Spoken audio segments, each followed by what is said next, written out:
السلام علیکم جی. So here I am, black hole and me. بہت شکریہ بلانے کا. گو کہ یہ بہت اچانک ہے. میں شہر میں نہیں ہوتی, ملک میں نہیں ہوتی. سو آپ سب کو کا بہت شکریہ کہ آپ نے اتنے شارٹ نوٹس پہ مجھے یہاں بلایا اور کچھ نہ کچھ وہ کہنے کا موقع دیا جو شاید میں لکھ کے تو کہتی ہی ہوں, لیکن روبرو شاید پہلا موقع ہے.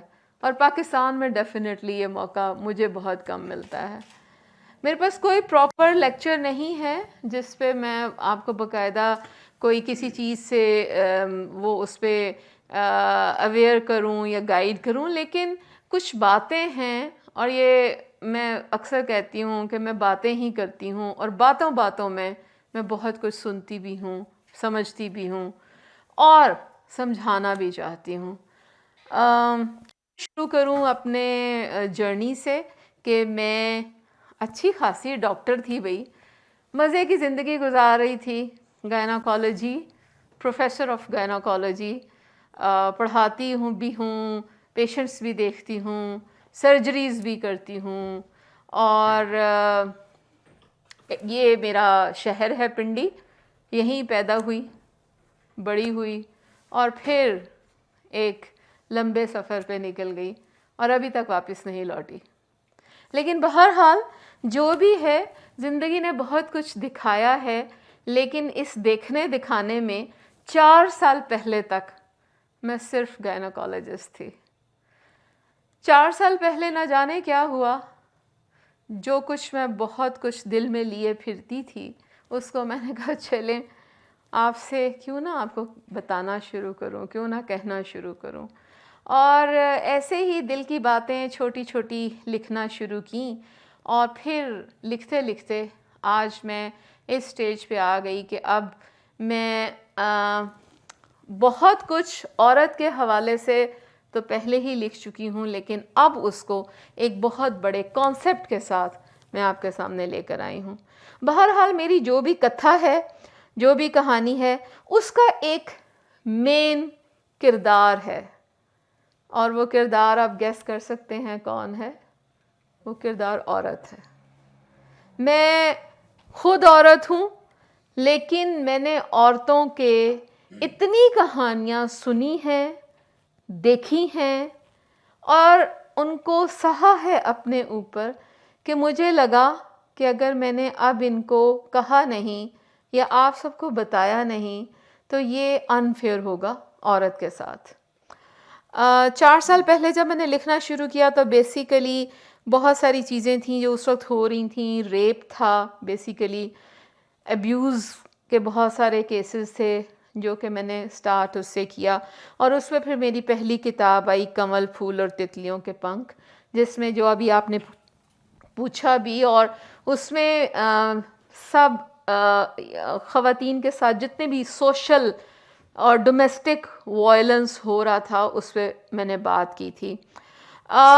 اس کے بعد سے تھوڑا بہت لوگوں نے سمجھنا شروع کیا کہ شاید یہ کوئی مارکیٹ میں نئی فیمنسٹ لانچ ہوئی ہیں, تو انہوں نے وہی ایز یوزول ہمارے یہاں جو لانچ ہونے کا ایک کانسیپٹ ہے یہ نئی اس پہ ظاہر ہے ہر کسی کے ہاتھ میں جو بنتا تھا وہ لے کر نکل آیا. کسی کے ہاتھ میں پتھر تھا, کسی کے ہاتھ میں سوٹی تھی, اور کہ یہ کوئی فیمینازی آئی ہیں, ان کا ایجنڈا ہے, یہودی ایجنڈا ہے, پیسے لیے ہوئے ہیں, فلاں ڈھمکاں, اور جو گالی گلوچ جو ہمارے یہاں سمجھتے ہیں کہ اس سے آپ کسی کو دبا لیں گے, وہ سارا کچھ شروع ہوا. تو اس کے بعد میں نے پھر جو مزید چیزیں لکھنی شروع کیں, اس کو میں نے جب کمپائل کیا تو میں نے اس اپنی کلیکشن کو نام دیا مجھے فیمنسٹ نہ کہو. اور مجھے فیمنسٹ نہ کہو کتاب میں ایک خاص بات جو میں نے کی, وہ شاید آپ کی نظر سے گزری یا نہیں, کہ وہ سب کچھ جو سوسائٹی مجھے کہہ رہی تھی ان دا فارم آف ایبیوز, اور بہت ہی خراب ابیوز کی صورت میں، جو کہ لوگ عموماً تھوڑا سا امبیرس ہوتے ہیں کہ ہائے یہ ہمیں کن لفظوں سے پکارا، کیونکہ اس میں میرے ماں باپ کو بھی انوالو کیا گیا تھا کہ یعنی شاید یہ متا کی پیداوار ہیں اور یہ ہیں اور وہ ہیں۔ میں نے انہیں بیک ٹائٹل پہ چھاپ دیا، اور بیک ٹائٹل پہ چھاپنے کا مقصد ایک یہ تھا کہ میں دکھا سکوں سوسائٹی کو کہ where you are standing, what you are seeing. آپ ایک خاتون کو اگر وہ بات کرتی ہے تو آپ اسے کس طرح سے چپ کروانا چاہتے ہیں، آپ بات سننا کیوں نہیں چاہتے، اور اگر آپ کے پاس کوئی ویلڈ آرگیومنٹ ہے تو آپ اس کے جواب میں وہ آرگیومنٹ کیوں نہیں لاتے۔ اینی ہاؤ لوگوں نے اس کے جواب میں بھی کہا کہ شاید یہ کتاب بیچنے کا کوئی ہتھ کنڈا ہے، جس پہ مجھے بڑی ہنسی آئی کہ یہ 300 کی کتاب ہے۔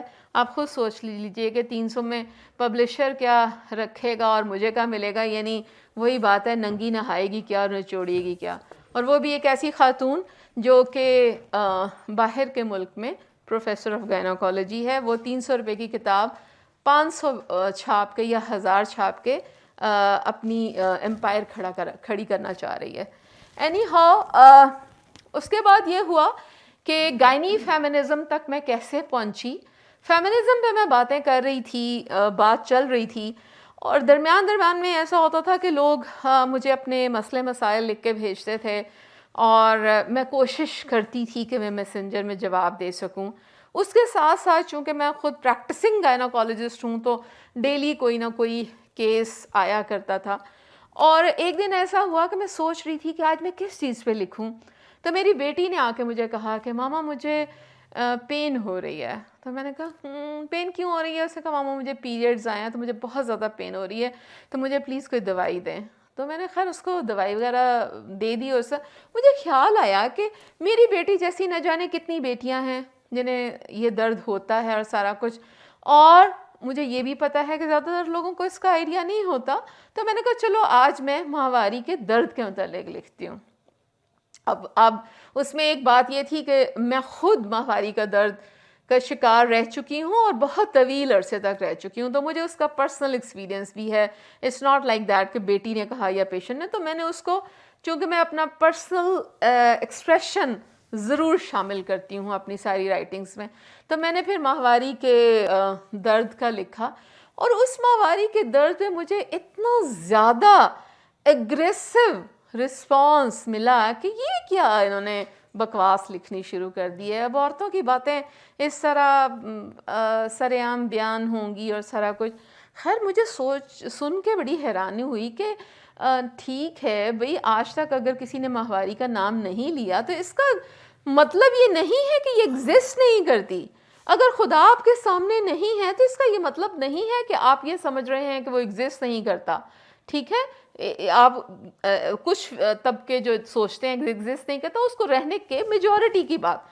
تو ایک پرابلم جو میرے ساتھ ہے کہ اگر مجھے یہ لگے کہ آپ مجھے ڈنڈے کے زور پہ کنٹرول کرنا چاہ رہے ہیں تو دین آئی ول سے اوکے، اب مجھے دبا کے دکھاؤ۔ Then I started writing deliberately on ماہواری more and more and more۔ وہ سارے پرابلمز جو ماہواری میں کسی کو آتے ہیں اور جو کیسز میں لکھتی ہوں، اس کے بعد میں نے وہ سارے ماہواری پہ لکھے، اور اب یقین کیجئے کہ ماہواری پہ لکھتے لکھتے لکھتے مجھے 52 ایسیز میں نے ماہواری پہ لکھے، اور ایک وقت یہ آیا کہ لوگوں نے یہ کہنا شروع کر دیا کہ ڈاکٹر طاہرہ کے پاس ٹاپک اور کوئی نہیں ہے، اس لیے وہ ماہواری پہ لکھتی چلی جا رہی ہیں، اور بہت سارے لوگوں نے یہ کہا کہ اپنا ٹاپک بدلیے، یہ بہت مونوٹونس ہو گیا ہے، یہ ہے وہ ہے۔ میرا یہی جواب تھا کہ آپ ایک مضمون کو دوسرے سے ملا کے دیکھیے، اور اگر اس میں کوئی آپ کو مونوٹنی نظر آئے تو پھر مجھے بتائیے۔ خیر جب میں نے یہ ماہواری پہ 52 مضمون لکھ لیے تو پھر مجھے لگا کہ this is actually empowerment of a woman to know about her body and to talk about her body۔ کیونکہ اتنے لوگوں نے اس پہ ریزسٹ کیا کہ یہ فحش نگار ہیں، یہ گندے الفاظ استعمال کرتی ہیں، اور یہ چسکا لینے والی تحریریں لکھتی ہیں. سو میرا سوال یہی تھا کہ اچھا اگر میں ماہواری کو ماہواری نہ کہوں تو کیا کہوں؟ چاند کہوں؟ سورج کہوں؟ کیا کہوں؟ وجائنا کو وجائنا نہ کہوں تو کیا کہوں؟ محبل کہوں جو کہ عربی لفظ ہے؟ شرمگاہ کہوں؟ کیوں شرمگاہ کہوں بھئی؟ وجائنا شرمگاہ نہیں ہے. آپ کسی شرم والی جگہ سے پیدا نہیں ہوئے ہیں. آپ اپنی اگر آپ اپنی میں آپ کو نہیں، میں اپنے آپ کو کہتی ہوں کہ میں اگر اپنی ماں کی وجائنا سے پیدا ہوئی ہوں تو میں ہرگز شرمگاہ سے پیدا نہیں ہوئی. It's a pride for me. اور کیا کہوں اسے؟ اندام نہانی جو کہ عام کسی بندے کو سمجھ ہی نہیں آتا. تو انہی باتوں سے اسٹرگل کرتے کرتے جیسا کہ میں نے آپ سے کہا کہ میں وہاں تک پہنچی کہ this is empowerment that you should talk about your body. اگر آپ کو اپنے جسم کے مختلف حصوں کے نام لینے میں ہی اتنی شرم ہے تو آپ یہ بتائیے کہ اس کا علاج کیسے ہوگا. اور واقعی میرے پاس ایک خاتون آتی ہے، یعنی میں آپ کو مثال کے طور پہ کیس سنا رہی ہوں. وہ آ کے کہے گی جی مجھے نا بہت تکلیف ہے. میں سے کہوں گی کہاں تکلیف ہے؟ نیچے. نیچے کہاں؟ جی وہ نیچے. بھئی نیچے کہاں؟ نیچے کرسی کے نیچے. لیکن اس کی زبان لڑکھڑائے گی کہ وہ یہ نہیں بتا سکے گی کہ مجھے کہاں وہ جی اصل میں نا جی وہ جی اور بہت شرما کے سر جھکا کے، اور پھر کہے گی ٹانگوں کے بیچ. ٹانگوں کے بیچ کہاں پہ؟ لیکن اس کے پاس اتنی کریج، اتنی جرت نہیں ہوگی کہ وہ اپنے ہی جسم کے ایک پارٹ کا نام لے سکے. تو جب مجھے یہ بتائیے کہ جب وہ اپنے جسم کے ایک پارٹ کا نام نہیں لے سکتی، ایک ڈاکٹر کے سامنے بیٹھ کے جو کہ ڈاکٹر بھی عورت ہے، تو وہ اس جسم کے اس حصے کا نام کسی اور کے سامنے کیسے لے سکتی ہے یا اپنے گھر میں بھی کیسے بتا سکتی ہے؟ یہی وجہ ہے کہ ہماری 11 کروڑ عورتیں اپنی باڈی کے متعلق بات کرتے ہوئے ہچکچاتی ہیں، اس کو 7 پردوں میں رکھتی ہیں، اور سوسائٹی بھی یہی چاہتی ہے کہ وہ 7 پردوں میں ملفوف رہیں، مر جائیں لیکن نام نہ لیں. ہماری کبھی کسی بھی پالیسی میکر نے یا کسی نے بھی خواتین کی صحت کے متعلق کام کرنے کی ضرورت محسوس نہیں کی.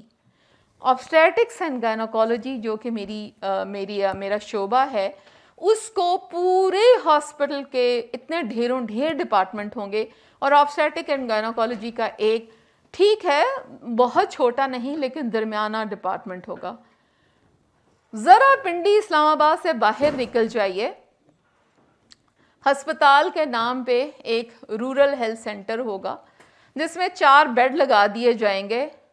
دوائیوں کے نام پہ لال پیلی گولیاں ہوں گی. ایک بہت اچھی قسمت ہوئی تو MBBS ڈاکٹر ملے گی، اور اچھی قسمت نہ ہوئی تو ایک LHV ہوگی. مجھے صرف یہ بتائیے کہ اگر زچگی کے دوران اگر بچہ پیدا نہیں ہو رہا، بچہ یا آڑا ہے، بچہ ترچھا ہے، بچہ الٹا ہے، آول یعنی کہ پلیسنٹا نیچے ہے، تو وہ LHV یا ڈاکٹر کیا کر سکتی ہے؟ میں نے ایک دفعہ ڈان میں ایک نیوز پڑھی جس میں لکھا ہوا تھا کہ ایک چھاچھروں میں، اب چھاچھروں سندھ کا کافی انٹیریئر ہے، چھاچھروں میں ایک خاتون کے ساتھ مس ہیپ ہوا کہ وہاں کی ڈاکٹر بچہ نہیں پیدا کروا سکی، اور بچے کی باڈی باہر لٹک رہی تھی، سر اندر تھا. اور اس عالم میں وہ پہلے کہیں کسی گاؤں میں تھی، گاؤں سے پھر چھاچھروں پہنچی، چھاچھروں سے پھر وہ کسی اور علاقے پہنچی، پھر آخر میں وہ حیدرآباد پہنچی، اور وہاں آخر انہوں نے اس کا آپریشن کر کے بچہ پیدا کرایا، اور وہ بھی اس صورت میں کہ بچہ مر چکا تھا. تو وہاں کے جو ڈسٹرکٹ مینجمنٹ تھی ان کو واحد حل یہ نظر آیا کہ انہوں نے جی لیڈی ڈاکٹر کی ایکسپلینیشن کال کر لی، اور یہ اخبار میں خبر تھی کہ وہاں کی لیڈی ڈاکٹر کی ایکسپلینیشن کال کر لی گئی ہے کیونکہ اس کی مس ہینڈلنگ سے بچہ پیدا نہیں ہوا. میں نے اس پہ ایک تحریر لکھی، چھاچھروں کی جادوگرنی. یعنی آپ کیا سمجھتے ہیں اس لیڈی ڈاکٹر کو جس کے پاس نہ آپریشن تھیٹر ہے، جس کے پاس نہ بے ہوشی کا ڈاکٹر ہے، جس کے پاس شاید نہ ہی اسکل ہے کہ وہ صرف M B B S doctor ہے. M B B S doctor ویسے ہی ہے جیسا B A pass, bachelor of arts, ایسا ہی ہے جیسے B com, bachelor of commerce, ایسا ہی ہے جیسا B B A, bachelor of business administration. تو ایم بی بی ایس بھی وہی ہے بھیا. Bachelor of surgery and medicine کتنا کا کام آتا ہے بی بی اے والے کو، اتنا ہی ایم بی بی ایس والے کو بھی آتا ہوگا. آپ ایک M B B S doctor کو ایک پورے ایریے میں بغیر کسی اکوپمنٹ کے بٹھا کے یہ سوچیں کہ وہاں وہ ہر طریقے سے خود ہی ہینڈل کرے گی، تو خرابی کہاں پہ ہے؟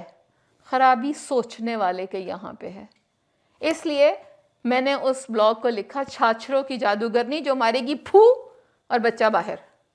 یہی سمجھتے ہیں نا آپ؟ بچہ ایسے ہی پیدا ہوتا ہے شاید، اس میں کوئی بھی کسی بھی کمپلیکیشن کچھ نہیں ہوتی. سیلاب آیا، سب لوگ بھیج رہے ہیں کھانا پینا یہ وہ فلاں. کیا کسی نے سوچا کہ وہاں پہ بہت ساری عورتیں ٹیلوں پہ ایسی بھی بیٹھی ہوں گی جنہیں ماہواری آئی ہوگی؟ اس ماہواری جو آئی ہوگی وہ وہاں پہ جب جسم سے خون باہر نکل رہا ہو اور دھڑا دھڑ باہر نکل رہا ہو، وہ ٹیلے پہ بیٹھی ہوئی وہ کیا کرے گی؟ وہ کہاں سے کپڑا لائے گی؟ وہ کہاں سے اس کا انتظام کرے گی؟ اور کچھ ایسی بھی ہوں گی جو ڈیلیور ہونے والی ہوں گی، وہ کہاں جائیں گی؟ اور جو اچھا پھر اس کا کاؤنٹر آرگیومنٹ کیا ہے؟ زمانوں سے ڈیلیور ہو رہی ہیں جی، یہ تو خدائی نظام ہے. واقعی زمانوں سے ڈیلیور ہو رہی ہیں، مر کتنی رہی ہیں؟ کیا کبھی کسی نے سوچا؟ مٹرنل مورٹیلٹی ریٹ دنیا میں افغانستان کے بعد، خیر سے مبارک ہو ہمیں کہ افغانستان ٹاپ پہ ہے اور اس کے بعد ہم نمبر 2 ہیں دنیا میں. دنیا کے جس ملک میں میں رہتی ہوں وہاں پورے ملک میں اگر ایک بھی عورت زچگی میں مر جائے تو نیشنل مورٹیلٹی کمیٹی میں اس کا کیس جاتا ہے کہ ہم کیوں فیل ہوئے. یہاں ہر دوسرے دن ایک عورت مر جائے گی اور کسی کے کان پہ جوں بھی نہیں رونگے کہ ہاں جی زچگی میں مر گئی، اللہ دی مرضی.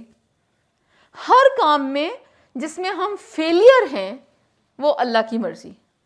خون کوئی ڈونیٹ نہیں کرتا. کل میں یو پاک میں تھی اور وہاں پہ بلڈ ڈونیشن کیمپ لگا ہوا تھا اور اس بندے کا بتا کے برا حال ہو رہا تھا کہ پلیز ڈونیٹ کیجئے بلڈ، اور ایک بھی بندہ بلڈ ڈونیٹ کرنے کے لیے آگے نہیں آ رہا تھا. اور یہ تو وہاں کی بات ہے. میں جب یہاں کے ہسپتالوں میں کام کرتی تھی، میں ہولی فیملی میں بھی کام کر چکی ہوں، ڈی ایچ کیو میں بھی کام کر چکی ہوں، مر رہی ہوتی تھی عورت، ہم منتیں کرتے تھے کہ ہمارے پاس بلڈ نہیں ہے، پلیز بلڈ دے دو. شوہر کے کان پہ جوں تک نہیں رینگتی تھی. کہتا تھا نہیں جی نہیں، خون کا انتظام تسی آپ ہی کرو. او بھائی خون نلکے میں آتا ہے کیا جہاں سے ٹوٹی کھولیں اور خون لے لیں؟ جو مرد ایک عورت کے بطن سے اپنا بچہ پیدا کروا رہا ہے اور اس کو موت کے دہانے پہ کھڑا ہو کے نظر آ کے بھی خون دینے سے انکاری ہے، اس مرد کو میں کیا کہوں؟ نہ مرد ہی کہوں گی نا. ایسے نہ مرد کہنے پہ پھر مجھے گالیاں کیوں؟ میرے آبزرویشن میں ماہواری پہ بات چلی. میری بچی چھوٹی تھی، میں ان دنوں پنڈی میں ہی ہوتی تھی اور میری میڈ جو ہے اس کے گھر کوئی پرابلم ہو گئی، وہ اچانک چلی گئی. تو میں نے ہاسپٹل کے میں کہا کہ اگر کوئی اور آ جائے، تو ہمارے ہاسپٹل کا چوکیدار تھا، اس نے کہا جی ہمارے کوئی دور دراز گاؤں تھا، وہاں کی ایک بچی ہے تو میں وہ لے آتا ہوں 16-17 سال کی. میں نے کہا چلو ٹھیک ہے, کیونکہ مجھے ہاسپٹل آنا ہوتا تھا تو بچی چھوٹی ہے. اچھا وہ آئی میرے گھر میں ان دنوں پشاور روڈ پہ ہمارا گھر تھا, وہاں رہا کرتی تھی. وہ بچی آئی 3-4 دن بعد, ہمارے گھر میں بو ہی بو, اتنی بو, اتنی اسمیل کہ میں گھر میں گھسوں اور میں کہوں کہ گھر پہ اسمیل ہے. میں نے گھر میں جو بھی ہمارا وہ تھا ارینج جس طرح سے بھی ہوتا تھا, اس کو کہیں گھر میں کیا صفائی نہیں ہو رہی, کلینر نہیں آ رہا. نہیں جی صفائی ہو رہی ہے. کیا ڈسٹ بن خالی نہیں ہو رہے؟ نہیں وہ بھی ہو رہا ہے. بچی کے پیمپرس تو نہیں کہیں ادھر ادھر بکھرے پڑے؟ نہیں جی وہ بھی نہیں ہے. آخر کار جب اس بو نے پورا دماغ خراب کر دیا اور میں اس میں زیادہ انویسٹیگیشن میں نے شروع کی, پتہ یہ چلا کہ اس بچی کو پچھلے 3 دن سے, جو 16-17 سال کی بچی تھی, پچھلے 3 دن سے ماہواری آئی ہوئی تھی, اور اس کے پاس ماہواری مینج کرنے کے لیے کچھ نہیں تھا. اور میں نے, اور وہ میرے گھر میں موجود ہے, تو ماہواری اس کی شلوار میں بہہ رہی تھی, اور وہ جب خون کہیں بھی ڈراپ ہوتا تھا تو اس کو وہاں سے تو وہ ٹیشو سے صاف کر دیتی تھی, لیکن آبویس ایک کارپٹ وغیرہ پہ اگر جائے تو وہ وہیں سے ابزارب ہو کر پھر اس کی اسمیل آتی تھی. خیر جب مجھے پتا چلا تو میں نے اس بچی سے پوچھا, میں نے کہا بیٹا آپ کو ماہواری آئی تو آپ نے مجھے بتایا کیوں نہیں؟ اس نے کہا اس لیے کہ آپ کے گھر میں درخت نہیں ہے. میں نے کہا میرے گھر میں درخت نہیں ہے, درخت کا تم نے کیا کرنا تھا؟ کہتی ہے درخت ہوتا تو میں پتے اتارتی اور میں اس کے پتے یوز کر لیتی. میں نے کہا پتے؟ اس نے کہا جی پتے, ہم ماہواری کو سنبھالتے ہیں پتوں سے. تو میں نے اس میں بڑا حیران ہو کے کہا کہ بیٹا آپ لوگ, یہ تو مجھے پتا تھا کہ پیڈ نہیں ہوں گے گاؤں میں. میں نے کہا پرانا کپڑا کیوں استعمال کرتے؟ اس نے کہا پرانا کپڑا, ہمارے پاس 2 جوڑے ہوتے ہیں, ہم ایک جوڑا دھوتے ہیں دوسرا پہن لیتے ہیں, تو پرانا کپڑا کہاں سے آیا؟ تو روئی, اس نے کہا باجی روئی تو پیسوں کی آتی ہے نا. تو سوچیں یہ 21ویں صدی ہے کی پاکستانی عورت ہے جس کی ماہواری ابھی تک پتوں سے مینج ہوتی ہے, جبکہ یونیسیف کا کہنا یہ ہے کہ ماہواری میں خاتون کے پاس انتظام ہونا اس کے بیسک ہیومن رائٹس میں شامل ہے. یعنی سوچیں ماہواری کسی بھی عورت کے لیے اس کو مینج کرنا آپ کا کسی بھی انسان کا بنیادی ہیومن رائٹ ہے. تو ہم کیا بات کرتے ہیں, ابھی بھی ہم کہتے ہیں بات نہ کرو, ابھی بھی ہم کہتے ہیں نہیں ماہواری پہ بات کرتی ہو. ہو ڈاکٹر طاہرہ تو بہت کھلی باتیں کرتی ہیں. ڈاکٹر طاہرہ تو مزے چسکے لیتی ہیں. ڈاکٹر طاہرہ فحاشی کی باتیں کرتی ہیں. ڈاکٹر طاہرہ کھلے الفاظ استعمال کرتی ہیں. اور ڈاکٹر طاہرہ کو سمجھ نہیں آتا کہ یہ سارا کچھ جو میں دیکھتی ہوں وہ آپ سب کو یا معاشرے کو وہ نظر کیوں نہیں آتا. اس سب سے یہ ساری جو چیزیں ہیں, اور اسی طرح میری آبزرویشن میں ایک اور بات بھی آئی کہ ایک اور خاتون سے مجھے واسطہ پڑا جس نے مجھے کہا کہ جی ہم ماہواری کے دوران لال رنگ کی شلوار پہنتے ہیں. تو میں نے کہا لال رنگ کی شلوار کیوں پہنتے ہو؟ کہ جی اس لیے کہ کوئی خاص انتظام نہیں ہوتا, اس لیے اگر ماہواری کا خون آئے اور اس کے دھبے لگیں تو وہ پرومیننٹ نہ ہو. یہ جتنے مرد حضرات آپ لوگ بیٹھے ہوئے ہیں, کیا آپ سوچ سکتے ہیں کہ عورت کی زندگی ساری عمر, کیونکہ ماہواری ایسی چیز ہے جو 11-12 سال کی عمر میں آنا شروع ہوتی ہے, 50-52 تک ویسے رہتی ہے, اور اس کے بعد اگر مینوپاز کے بعد بھی اگر آنا شروع ہو تو پھر بھی مسئلے مسائل جاری رہتے ہیں کہ عورت ساری عمر کیا اسٹرگل کر کے گزارتی ہے. اور یہ وہ باتیں ہیں جو کسی کے نوٹس میں ہی نہیں آتی. اس لیے فیمنزم کی چونکہ بہت ساری برانچز ہیں, ایکو فیمنزم ہے, پولیٹیکل فیمنزم ہے, اسی طرح پولیٹیکل فیمنزم ہے, تو دیٹس وائی آئی تھاٹ کہ there should be and there must be genuine feminism. ایک عورت جب تک اپنی باڈی کو سمجھے گی نہیں، بات نہیں کرے گی، اس باڈی کی پرابلمز کو سالو کرنے کے لیے اس کے پاس مینز نہیں ہوں گے، آپ کی اگلی جنریشن کیسے ٹھیک ہو سکتی ہے؟ آپ سارے مرد حضرات ایک ایسی عورت کے پیٹ سے ایک ہیلدی بچہ کیسے پیدا کروا سکتے ہیں جب کہ اس عورت کو خود اپنے جسم کے متعلق آگہی نہیں ہے؟ یہ تو گائنی فیمنزم کا وہ پارٹ ہے جو اس کی فزیکل نیڈز کے متعلق ہے. گائنی فیمنزم کا ایک پارٹ اور بھی ہے، اور وہ پارٹ وہ یہ ہے کہ basically body is controlled by your thoughts. Everything what you do, your body do, it is controlled by the centers in the brain. ہمارے ہاں عورت جتنے ٹراما سے گزرتی ہے، جتنے سٹریس سے گزرتی ہے، مینٹل ٹراما، فزیکل ٹراما، اس کا جو ایبیوز ہے وہ سارا اس کی سائیکی کو افیکٹ کرتا ہے. اور جب آپ خاتون کی سائیکی کو افیکٹ کرتے ہیں تو اس سائیکی سے اس کے ذہن میں جو سینٹرز ہیں جو اس کی باڈی کو کنٹرول کرتے ہیں وہ اس کی باڈی کو افیکٹ کرتے ہیں. اس کی مثال یوں ہے کہ ایک عورت جب پریگننٹ ہوتی ہے اور بچہ جب پیٹ میں آتا ہے، اب وہ عورت جو کچھ بھی سوچے گی وہ تھاٹ اس بچے تک پہنچے گا. وہ عورت جو کچھ بھی سنے گی وہ آواز اس بچے تک پہنچے گی. وہ عورت جو کچھ بھی بات کرے گی وہ اس بچے تک پہنچے گی. وہ عورت جن بھی حالات سے گزرے گی ان حالات کا شکار وہ بچہ ہوگا. تو اب آپ مجھے بتائیں کہ اگر ایک عورت پوری پریگننسی سٹریس کا شکار رہتی ہے یا برے حالات کا شکار ہوتی ہے تو کیا پیدا ہونے والا بچہ ایک ہیلدی بچہ ہوگا؟ It's a common sense.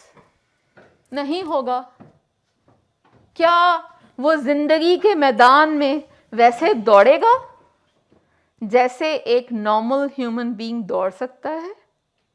کیا وہ اپنے سوسائٹی اور اپنے ملک کے لیے اتنا بینیفیشل ہوگا جیسا کہ ایک نارمل بچہ؟ نہیں ہوگا. تو بیسیکلی آپ کیا پیدا کر رہے ہیں بھائی؟ آپ شاہدولے کے چوہے پیدا کر رہے ہیں.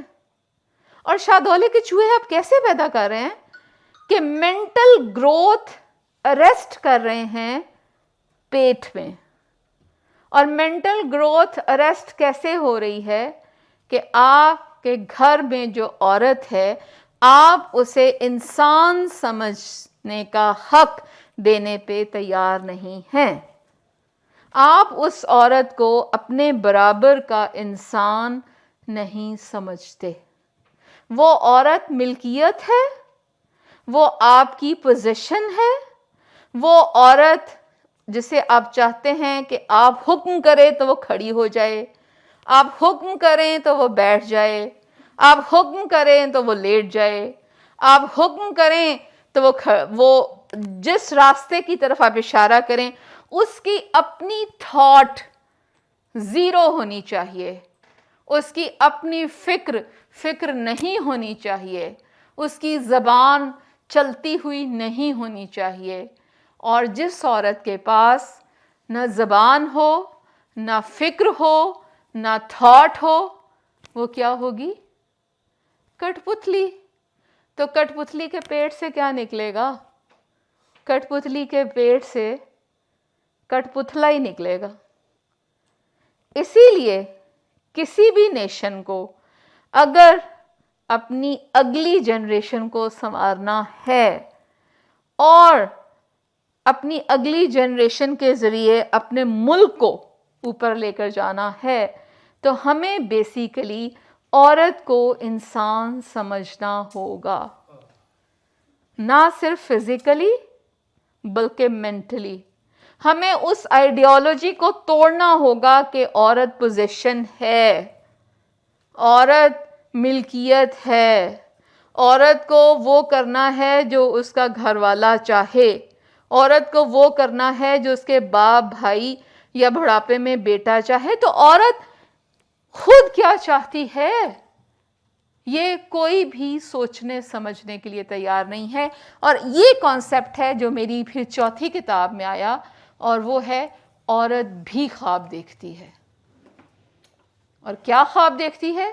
وہی خواب جو آپ دیکھتے ہیں، برابری کے خواب، انسان ہونے کے خواب، اپنی مرضی کے کام کرنے کے خواب. اور اچھا، یہاں مرضی کا چونکہ لفظ آیا ہے تو مجھے اس پہ بھی بات کرنی ہے. مرضی کا مطلب پاکستان میں آج کل یہ لیا جا رہا ہے کہ شاید مرضی کا مطلب یہ ہے کہ عورت نے جا کے یا تو ننگے ناچنا ہے، یا کچھ مرضی کا مطلب یہ ہے کہ جب تک ہم نے اس کو نکیل نہ ڈالی یا اس کے گلے میں رسی نہ ڈالی تو شاید وہ اتنی اخلاق باختہ ہے خود سے کہ وہ جا کے ہر طرح کی غیر اخلاقی سرگرمی میں انوالو ہوگی. کیوں بھائی، کیوں؟ آپ یہ کیوں نہیں سمجھتے کہ وہ آپ جیسی ہی ہے، وہ آپ جیسی ہی رسپانسبل ہے، وہ آپ جیسا ہی کیریکٹر رکھتی ہے، وہ کیریکٹر لیس نہیں ہے. آپ یہ کیوں سمجھتے ہیں کہ اس کو جب تک ہم نے کھینچ کے نہ رکھا تب تک یہ سیدھے رستے پہ نہیں چل سکتی؟ کیوں؟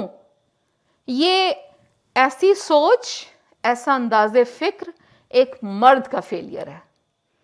میں اسے انٹرپریٹ کرتی ہوں کہ جو کوئی بھی عورت کے بارے میں ایسے خیالات رکھتا ہے یا اس پوائنٹ آف ویو کا حامی ہے کہ میرا جسم میری مرضی کہنے والی عورتیں تو کرپٹ عورتیں ہیں جو پتہ نہیں کون سا انقلاب لانا چاہتی ہیں، میرا جسم میری مرضی کا مطلب صرف ایک ہے، میرے جسم کو میری مرضی کے بغیر ہاتھ مت لگاؤ، مجھے تھپڑ مت مارو، مجھے مینٹلی ابیوز نہ کرو، مجھے گالی مت دو، مجھے فزیکلی ابیوز مت کرو.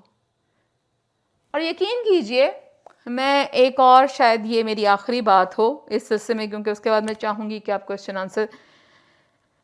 یہ سارے لوگ جو سوچتے ہیں یا کرتے ہیں، یہ سب یہ پوائنٹ آف ویو رکھنے والے یہ ایٹ لاس ہیں. انہیں سمجھ تب آتی ہے جب زندگی کی شام ہو رہی ہوتی ہے، اور زندگی کی شام کے وقت یہ سوچتے ہیں کہ اوہو، یہ جو ساتھ بیٹھی مرجھائی ہوئی اور بالکل سانس چلتی ہوئی ایک مورت ہے، یہ اب بولتی کیوں نہیں، یہ اب باتیں کیوں نہیں کرتی، یہ اب میری ساتھی کیوں نہیں بنتی، یہ اب میرے ساتھ ہنستی بولتی کیوں نہیں. جس عورت کو آپ نے 30 برس پہلے مار دیا ہو، جس کو آپ نے ایک قید خانے میں، ایک کوٹھڑی میں بند کر دیا ہو، ریسٹرکشنز کی کوٹھڑی میں، جسے آپ نے بہت ساری چیزیں، اس کی آزادی، اس کے حقوق آپ نے اسے چھین لیے ہوں، 30 سال بعد اس میں رہتے ہی کیا ہے؟ سانس ہاں لے گی کیونکہ سانس تو اللہ تعالیٰ دیتا ہے، روٹی کھائے گی کیونکہ پیٹ تھوڑا بہت روٹی مانگتا ہے، اس کے علاوہ اس میں کچھ نہیں رہتا. تو اس لیے at the end of your life now you are at loss. اب آپ جو کچھ بھی ڈھونڈتے ہیں وہ آپ کو نہیں مل سکتا. So basically گائنی feminism is that every woman, and not only every woman, every man should be aware of the basic problems of the woman in terms of pregnancy, delivery, menstrual disorders، اس لیے کہ وہ مرد جو ہے اس کے گھر بیٹی بھی ہے، اس کے گھر بہن بھی ہے، اس کے گھر بیوی بھی ہے اور اس کے گھر ماں بھی ہے. ضروری نہیں کہ عورت بوڑھی ہو جائے تو اس کے گائنوکولوجیکل ایشوز جو ہیں وہ ختم ہو جائیں. Gynaecological issues from the time of birth till death جاری رہتے ہیں، کیونکہ عورت کی جو فزیولوجی ہے باڈی کی وہ اس طرح کی ہے کہ وہ ہر دوسرے دن بدلتی ہے. اور اس پہ بھی شاید میں نے ایک ایسے لکھا تھا 28 دن کی زندگی، کہ آپ لوگ تو ویسی ہی زندگی جیتے ہیں لیکن ایک عورت ساری عمر 28 دن کی زندگی جیتی ہے، کہ اس 28 دن میں پہلے 7 دن اس کے پاس پیریڈز ہوتے ہیں، اگلے 7 دن پوسٹ پیریڈ فیز ہوتا ہے، جس کے بعد انڈا میچور ہوتا ہے، اس کے بعد پوسٹ پیریڈ فیز ہوتا ہے، اور اس کے بعد پری مینسٹرل فیز ہوتا ہے. اور اس سب میں فزیولوجی آف باڈی یہ ہے کہ ہارمونز اتنے اوپر نیچے ہوتے ہیں کہ عورت واقعی ان کے ساتھ اسٹرگل کرتی ہے، کبھی اپنے موڈ ڈس آرڈرز کی وجہ سے، کبھی اپنی باڈی میں آنے والے پین کی وجہ سے، اور کبھی انگزائٹی کی وجہ سے. اس کے باوجود اس کو نہ گھر ریلیکسیشن دیتا ہے، نہ ہسبینڈ ریلیکسیشن دیتا ہے، نہ ہی سوسائٹی ریلیکسیشن دیتی ہے. تو میری آپ سب لوگوں سے ایک ہی اب بات میں کہہ سکتی ہوں کہ پلیز اس کانسیپٹ کو، گائنی فیمنزم کو، ہر شخص کو اپنی زندگی میں لانا چاہیے، سمجھنا چاہیے، سمجھانا چاہیے، عام کرنا چاہیے. شاید کہ عورت کی زندگی سہل ہو جائے، اور شاید کہ تیرے دل میں اتر جائے میری بات.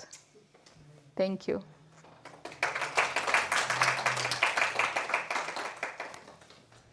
میرا خیال ہے questions and answers, and if you want to ask anything. 2-3 سوال ہیں، جس میں سے پہلا سوال تو یہ ہے، جس طرح آپ نے اپنی گفتگو میں کہا کہ عورتیں خود جو ہیں وہ آپ کو بحیثیت ڈاکٹر اپنے بیماری کے بارے میں بتاتے ہوئے بڑی ہچکچاتی ہیں. جی. اور یہاں تک کہ یہ جہاں پہ کوئی مسئلہ ہے، کوئی درد ہے، اس مقام کا نام بھی انہیں نہیں بتانے سے ہچکچاتی ہیں. میرا یہ سوال ہے کہ یہاں ہمارے پاکستان کے اندر، مجھے اپنی فیملی کے پوائنٹ آف ویو سے اگر میں دیکھوں تو فیمیل ڈاکٹرز بہت کم ملتی ہیں، فیلڈ میں زیادہ تر میل ڈاکٹرز ہیں. اب مسائل یہ بھی آتے ہیں کہ اگر ہم کسی میل ڈاکٹر کے پاس لے کے چلے جاتے ہیں تو آپ جس طرح سے کہہ رہی ہیں کہ فیمیل ڈاکٹر کو کہنے سے ہچکچاتی ہیں، تو میل ڈاکٹر کو کیسے بیان کریں گی؟ تو یہ ایک مسئلہ ہے، اس پہ بھی تھوڑا سا آپ ہائی لائٹ کریں کہ ڈاکٹر جو ہوتا ہے میل اور فیمیل نہیں ہوتا، ڈاکٹر بس ڈاکٹر ہوتا ہے، اور اس کو جو ہے نا مریض اپنی بیماری کے بارے میں کھل کر بات کر سکتا ہے. ایک تو اس بارے میں آپ پہلے اس کے بارے میں جواب دے دوں کیونکہ پھر بات گم ہو جاتی ہے. سب سے پہلی بات، اس کا آپ کے سوال کے 2 حصے ہیں کہ فیمیل ڈاکٹرز بہت کم ہیں. فیمیل ڈاکٹرز کیوں کم ہیں؟ کبھی اس کا میرے ساتھ کے بے تحاشا لوگ ایسے ہیں جو کام نہیں کر رہے، شادیوں کے بعد کام کرنے کی اجازت نہیں ملی، نہیں جی بچے ہو گئے. جو ہے میں نے اس بارے میں اصل میں ہر بات پہ میں کچھ نہ کچھ لکھ دیتی ہوں.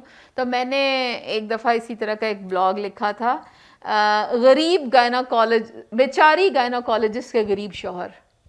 کہ میرے پاس ایک صاحب آئے اور انہوں نے مجھے بڑے فخر سے کہا آپ کو پتہ ہے میری بیوی بھی ڈاکٹر ہے؟ تو میں نے کہا اچھا، بڑی خوشی ہوئی. کہاں پہ ہیں؟ کہیں نہیں. مطلب کہاں پہ کام کر رہی ہیں؟ کہیں نہیں کام کر رہی. میں نے کہا کیوں؟ وہ جی گھر میں ہوتی ہیں. میں نے کہا گھر میں کیوں ہوتی ہیں؟ ضرورت نہیں ہے. ضرورت نہیں ہے؟ ہاں میں بہت اچھے پیسے کماتا ہوں اور اللہ کا بڑا فضل ہے اور فلانا ہے دھمکانا ہے، تو کیا ضرورت ہے میری بیوی کو باہر جا کے کام کرنے کی؟ تو جس کے جواب میں میں نے انہیں کہا کہ ہاں میرا خیال یہ ہے کہ میرے تو ابا بھی بڑے غریب تھے بیچارے، اور پھر اس کے بعد شوہر ملا تو وہ بیچارہ ان سے بھی غریب تھا، تو اس نے پھر مجھے گھر سے باہر نکال دیا. اس نے کہا جاؤ کما کے لاؤ. اور دنیا میں جتنی بڑی عورتیں جو کام کرتی ہیں ان سب کے سارے گھر والے جو ہیں وہ ہلری کلنٹن ہو گئی، وہ تو خیر باہر کی مثال ہے، یہاں پہ شاید بے نظیر بھٹو بھی بیچاری غریب ہی تھی، خیر وہ پولیٹیشین تھی، لیکن اگر کسی اور جو بھی لوگ ایجوکیشن میں وغیرہ آتے ہیں تو ایک بیسک کانسیپٹ یہ ہے کہ اگر خاوند اچھا کما رہا ہے یا باپ اچھا کما رہا ہے تو now that woman should not go out. یہ ایک سوسائٹی کا چلن ہے، یہ کوئی نہیں سوچتا کہ نہیں، every one has responsibility toward society. آپ نے ایجوکیشن حاصل کی ہے، گورنمنٹ اور سوسائٹی نے آپ کو یہ مواقع دیے کہ آپ پڑھ سکیں، اب آپ نے اس کو ریٹرن کرنا ہے، not in terms of money but in terms of service. لیکن یہ تو ہماری سوسائٹی میں ہے ہی نہیں. ہم تو پڑھتے ہیں ڈگری لینے کے لیے، اور ڈگری کے بعد ہم پیسے کمانے کے لیے، ہم نے ڈگری بھی وہ لینی ہوتی ہے جیسے جلدی جلدی مال بنے، ٹھیک ہے، لانگ ٹرم تو ہم کبھی. حالانکہ میرا کہنا یہ ہے کہ ہر ڈگری جو بھی دنیا میں آپ کام کریں، پیسہ از دا بائی پروڈکٹ. آپ کام کریں گے پیسہ آئے گا ہی آئے گا، لیکن اگر آپ یہ ذہن میں رکھیں کہ آپ you are serving toward society. لیکن نہیں، ہمارے یہاں تو ہم نے نا تیزی سے امیر بننا ہے. اس لیے ایک بات تو یہ ہوئی کہ خواتین ڈاکٹرز ہی اس لیے بیسیکلی نہیں ہیں، اور آج کل تو ڈاکٹر اس لیے بناتے ہیں رشتہ جلدی مل جائے اور اچھا مل جائے کہ لیڈی ڈاکٹر ہے ساڑی نو اسی تے لیڈی ڈاکٹر لے آئے ہیں جی ٹرافی. ہسبینڈ کی بھی ٹرافی ہے، سسرال والوں کی بھی ٹرافی ہے کہ لیڈی ڈاکٹر نو جو ہے وہ that is very attractive, but that lady doctor no should not go out. دوسری بات جو آپ نے کہا کہ وہ ہچکچاتی ہیں، دیٹ از اندر ٹیبو. جب آپ اوپنلی ابھی مجھے کہہ سکتے ہیں گائناکالوجسٹ کے کہ میں فحش نگار ہوں، میں گندے الفاظ یوز کرتی ہوں، میں کھلا لکھتی ہوں، میں چسکے لگاتی ہوں، ایک گائناکالوجسٹ کو who is writing to educate people. تو what an ordinary man can think of. اس کے گھر میں تو ویسے کہیں گے چل ایہو جیاں گلاں نہ کریا کر، اے ساری شرم دیاں گلاں نے، عورتوں کی باتیں پردے کے پیچھے چھپ کے، خبردار جو تم نے یہ کسی کے سامنے بات. تو آپ کیسے وہ عورت جو کنڈیشننگ ہے اس کی، جو بچپن سے یہ کنڈیشننگ ہے، وہ کیسے اس سے باہر آئے گی؟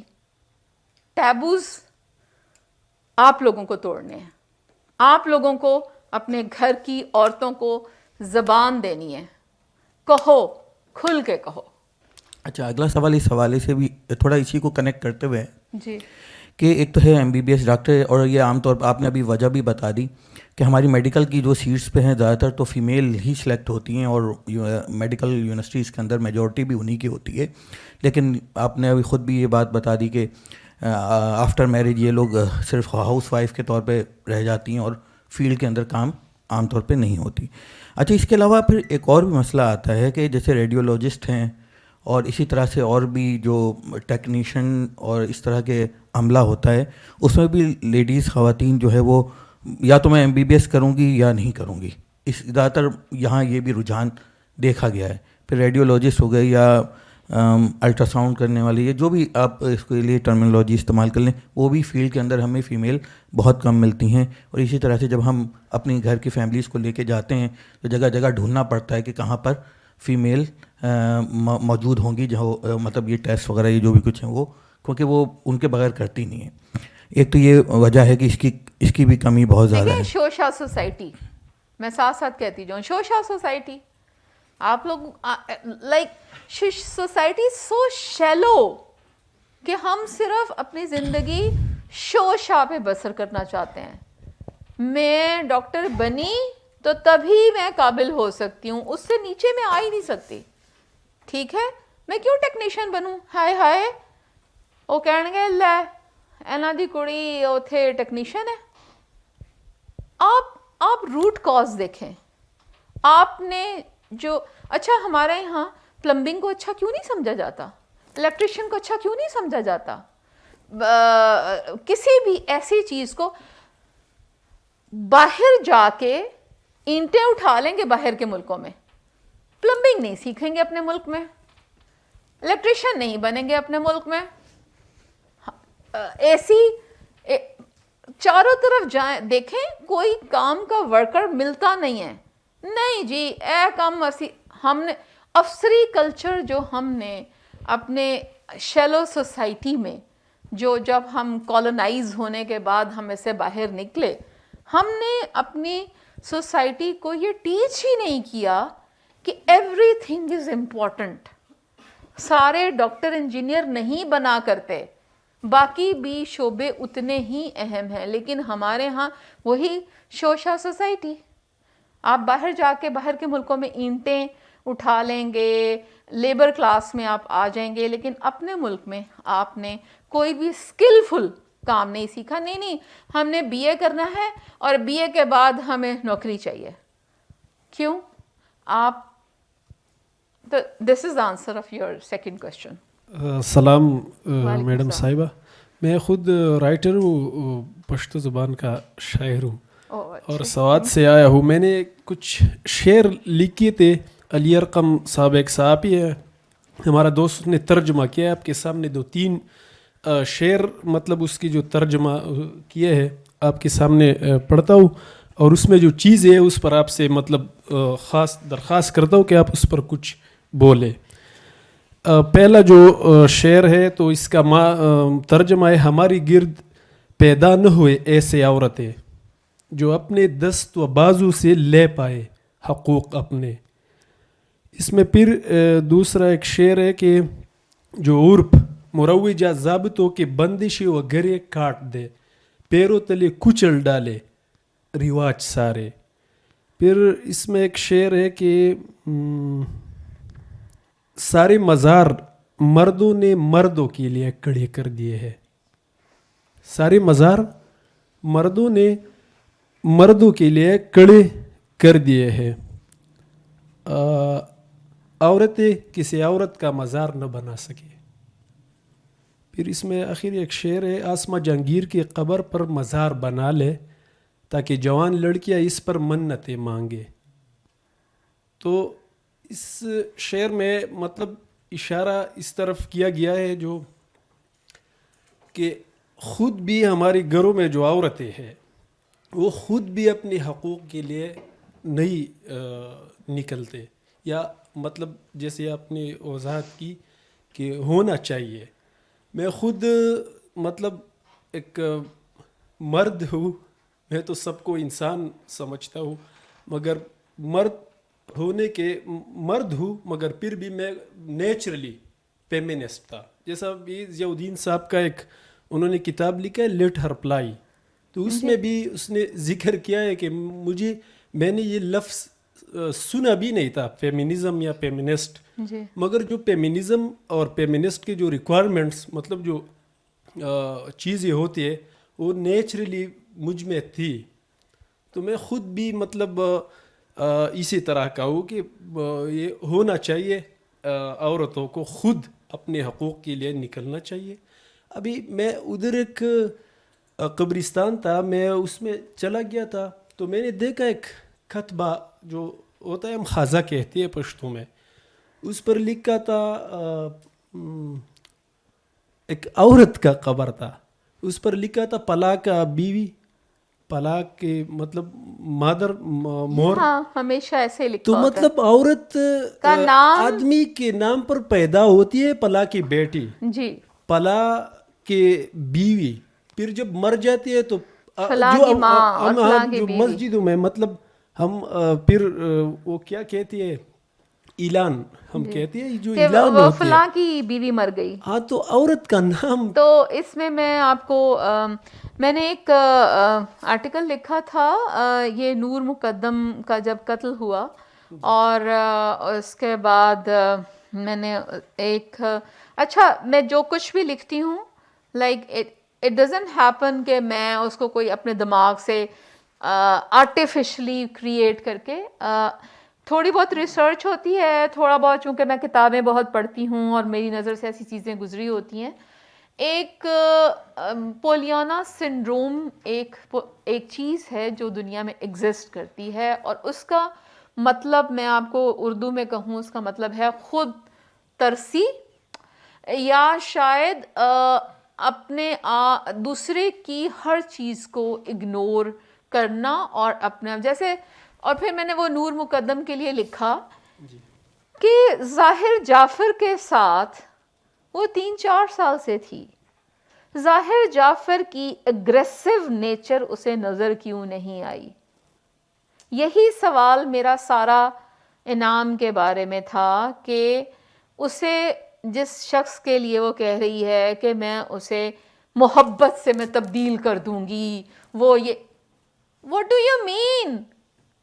وہ جسے جو 35-40 سال کی عمر تک بیٹھ کے بگڑا تگڑا آدمی ہے، تم اپنے آپ کو اتنی ہیروئن یا اتنی رومانٹسزم میں کیوں ہو؟ تم ریئلسٹیکلی کیوں نہیں دیکھ رہی کہ that man is both men were very aggressive, both men were like وہ اس حد تک پہنچ چکے تھے کہ اور why do you want to change them?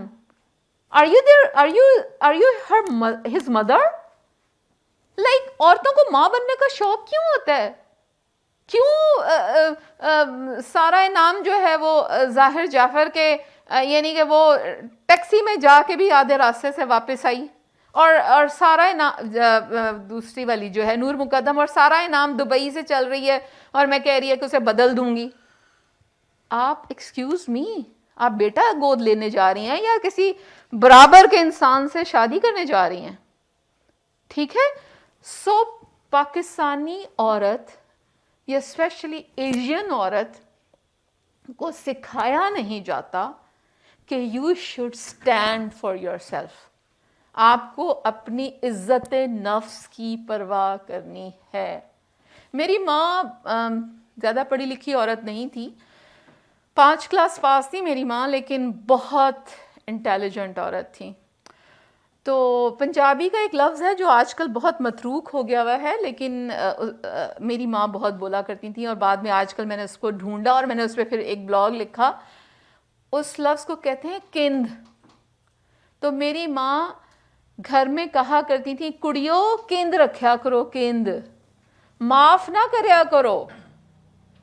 یعنی اگر آپ کو کسی سے تکلیف پہنچی ہے تو آپ کو وہ یاد رہنی چاہیے کہ اس نے پچھلی دفعہ مجھے تکلیف پہنچائی تھی. جبکہ ہمارے یہاں اور ہائے ہائے بیچارہ، نہیں وہ اصل میں ویسے بہت اچھا ہے، بس کبھی کبھار اسے غصہ آ جاتا ہے. نہیں ویسے وہ بہت اچھا ہے، بس تھوڑا سا اگریسو ہے. نہیں وہ بزنس کے معاملات میں الجھا ہوا تھا تو اس لیے وہ میرے ساتھ بدتمیزی کر گیا، ورنہ وہ بہت اچھا ہے. You should not ignore these warning signs. These are warning signs. یہ میں اس بات کا کہہ رہی ہوں کہ عورتیں کیوں نہیں سٹینڈ لیتی. اور جو آپ سٹینڈ لینے والی بات تو دوسری ہے، یہ بات اس میں مجھے بھی بہت گلا ہے کہ ہر کسی کو لگتا ہے کہ ہر عورت کو یہ لگتا ہے کہ کوئی اور اسے ریسکیو کرے. اگر آپ گھر میں پرابلم میں بھی ہیں تو نہیں، پھر میں کہاں جاؤں گی، پھر میرے ماں باپ جو ہیں انہوں نے کہا ہے واپس نہ آنا، پھر میں بچے لے کے گئی تو بچے کیسے پلیں گے، پھر نہیں اچھا اس گھر میں ابھی تو میں اسی کی گالیاں سن رہی ہوں نا، تو باہر جا کے مجھے اور پرابلمز آئیں گی. یعنی آپ عورت کمپرومائز کرتی ہے اس مرد کی گالیاں کھانا، کیونکہ باہر نکلنے سے اس کی اسٹرگل انوالوڈ ہے، اور اس کو اتنا ڈی مورلائز کر دیا گیا ہے کہ وہ پھر سوچتی ہے کہ اچھا چلو روٹی تو مل رہی ہے نا، سر کے اوپر چھت تو ہے نا، بچے تو پل رہے ہیں نا، چلو کھا لو چھتر اسی کے. تو دس از اے تھنگ کہ ابھی آپ نے ایران میں دیکھا عورتیں کیسے باہر نکلی، ایک موومنٹ بنی. انڈیا میں ریپ ہوتا ہے، ڈھیر عورتیں باہر نکل آتی ہیں. مجھے یہ بتائیں یہاں ریپ ہوتا ہے کتنی عورتیں باہر نکلتی ہیں؟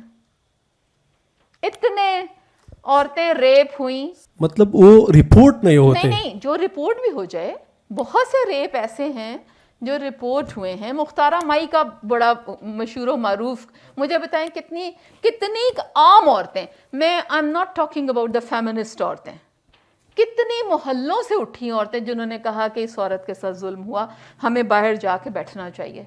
کتنی عورتیں اٹھیں. ایران کے محلے محلے سے عورت اٹھی نا. انڈیا میں ایک بھی عورت ریپ ہوتی ہے, ساری اس طرح اٹھ کے باہر چلی جاتی ہیں نا, پتہ چلتا ہے عورت کو تکلیف ہوئی ہے. یہاں پرابلم ہے, عورت باہر نہیں نکلتی اس لیے کہ اسے یہ کنڈیشننگ دے دی گئی ہے کہ نہیں, تم نے آواز نہیں اٹھانی. یہ مردوں کا معاشرہ ہے.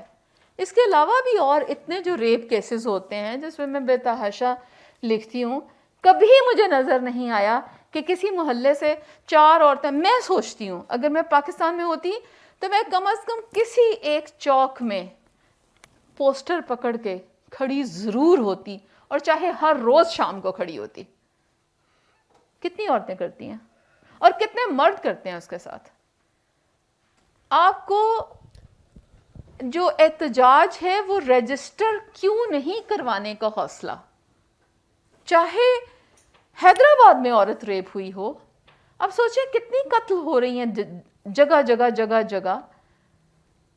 کسی بھی شہر کی بات ہوتی ہے دوسرے شہر والوں کے کان پہ جوں تک نہیں رینگتی.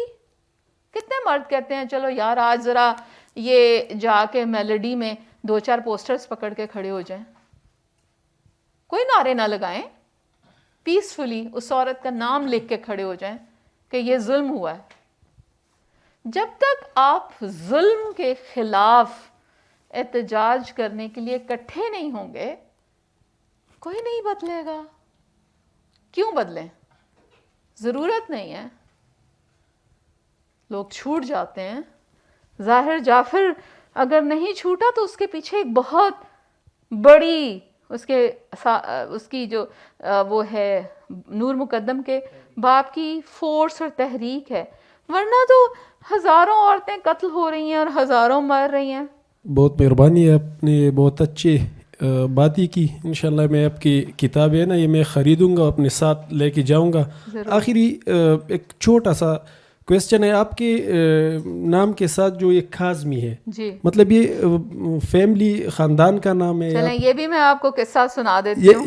یہ آپ کے میں اس سے پہلے ایک چھوٹا سا, ہم ہاسپٹل میں بیٹھے ہوئے تھے, میرا ایک دوست تھا اس کا بیٹا ہو گیا تھا, تو میں وہ سائن بورڈ دیکھ رہے تھے کہ مطلب پلا ڈاکٹر اور اس کے ساتھ اس کے شوہر کا نام, جی پلا ڈاکٹر اور اس کے ساتھ شوہر کا نام, اور مطلب جو ڈاکٹر ہوتے ہیں اس کے ساتھ کبھی میں نے نہیں دیکھا کہ وہ اپنے بیوی کا نام اپنے ساتھ بالکل لکھ دے.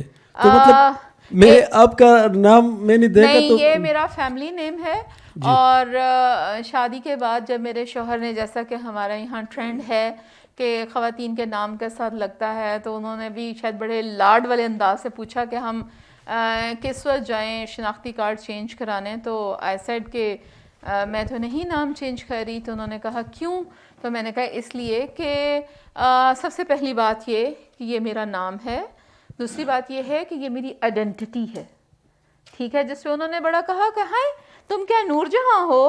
تو میں نے کہا ہاں شاید میں نور جہاں سے بھی بڑھ کے ہوں, ٹھیک ہے, لیکن یہ میرا نام ہے and I am not going to change it. تو اور تیسری بات یہ ہے کہ میں نے ہنس کے کہا کہ اگر کل کو میری طلاق ہو گئی تو کیا میں پھر سے واپس جاؤں گی؟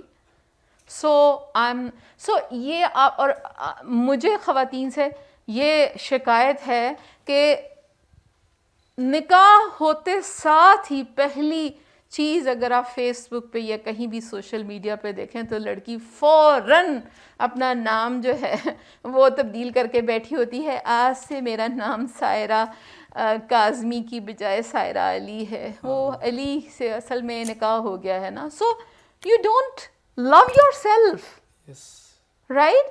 Every woman should love herself. کہ اچھا کیوں اگر اتنا ہی شوق ہے تو پھر آدمی بھی نام تبدیل کرے نا, وہ بھی اپنے نام کے ساتھ کوئی بھی انعام اور سائرہ لگا لے کچھ اس طرح سے کر کے. یہ بات ہے نام تبدیل کرنے کی, یہ کالونیلزم ہے جس کے بعد عرب میں تو آج بھی لڑکی جو ہے وہ باپ کا نام یا قبیلے کا نام لے کے چلتی ہے, جو کہ اس کے بعد تبدیل نہیں ہوتا. لیکن ہم چونکہ وہ کالونائز رہے ہوئے ہیں تو یہ وہ ٹرینڈ ہے, اور وہ لوگوں نے اسے اتنی زیادہ کنڈیشننگ کر لی ہے کہ وہ اس کو کسی کو اعتراض ہی نہیں ہوتا.